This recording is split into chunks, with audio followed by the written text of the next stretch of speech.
Okay, so we are factoring trinomials. Okay, let's get started. So we have m squared plus 2m minus 24. We want to factor this thing, so we need to visualize this formula. You don't have to memorize it, but just think about it.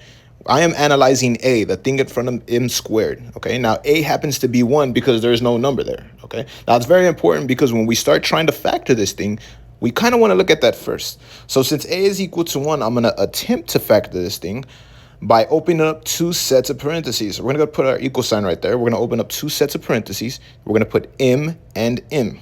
Okay. Now, the next thing we're going to analyze is that number at the end, the 24. You either want to think about the factors of 24 or write them out. So for the factors of 24, we got 1 times 24. We got, let's see, 2 times 12. We got 3 times 8, and we got 4 times 6. So those are the factors of 24.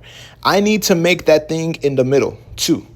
Well, I'm going to look at 4 and 6 because I can turn 4 and 6 into positive 2 somehow, some way.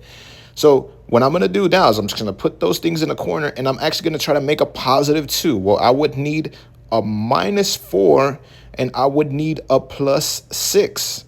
Okay, now, the way you check this is by using two tests. The add test, aka the combined test. I'm going to add them up straight up.